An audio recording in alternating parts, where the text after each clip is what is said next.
মায়ের সম্পত্তির ভাগ বটোয়ারা সম্পর্কে ইসলাম কি বলে?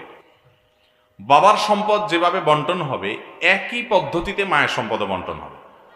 বাবার সম্পদে মেয়েরা ছেলেদের অর্ধেক পাবে, মায়ের সম্পদেও একইভাবে লিযযাকারি মিসলু হাজ্জিল উনসায়াইন।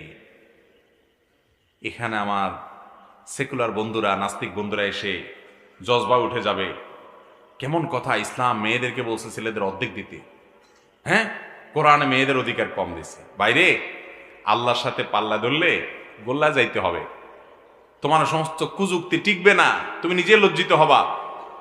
বিয়ে করবে, মোহর দিবে ছেলে না মেয়ে? ছেলে। এরপরে বিয়ে করার পরে বউরে খাওয়ানোর সকল খরচ দায় দায়িত্ব কার উপরে? মেয়ে যদি উপার্জন করেও শরীয়ত অনুযায়ী তার একটা টাকাও সংসারে দায় খরচ করার কর্তব্য। এরপরে মেয়ের বাপের বাড়ি যাবে, মিষ্টির পোটলাটা কিনবে কে? ছেলে। আর মেয়ে সে অন্যের খরচ দেওয়া তো দূরের কথা, তার নিজের খরচও নিজের দেওয়া লাগবে না। বিয়ে হলে স্বামী দিবে, বিয়ে নাই তো বাপ দিবে, বাপ নাই তো ভাই দিবে, কেউ না কেউ দিবে, তার কোনো খরচ সে মহর থেকে পাবে। তাহলে ছেলের সকল খরচ ছেলের উপরে, তাকে আল্লাহ তাআলা যদি 2 টাকা দেয় আর মেয়ের কোনো খরচ নাই, অন্যেরটা তো পরের কথা, নিজের খরচও আল্লাহ তাআলা তার উপরে বাদ রাখেন নাই, সে স্বাধীন, যা খুশি করবে নিজের পয়সা দিয়া হালাল পথে, তাকে আল্লাহ তাআলা ছেলের অর্ধেক, অর্থাৎ ছেলেকে 2 টাকা দিয়ে তারা যদি 1 টাকা দেয় তাহলে তো বরং একটু বেশি দিছে বলা হবে। কিন্তু আল্লাহ বেশি দেন নাই। আল্লাহ তাআলা যাকে যতটুকু দেওয়ার তাকে ততটুকু, সব জায়গায় সমান অধিকার দেওয়া এটা ন্যায্যতা নয়, কোথাও কোথাও ন্যায্য অধিকার দিতে হয়। আপনার ছেলে একটার জ্বর হয়েছে, ছেলের কি হয়েছে? জ্বর হয়েছে, পরে আপনি নাপা খাওয়াইতেছেন, অ্যান্টিবায়োটিক খাওয়াইতেছেন, অনেকদিন জ্বর, ডাক্তার বলছে অ্যান্টিবায়োটিক খাওয়াইতে।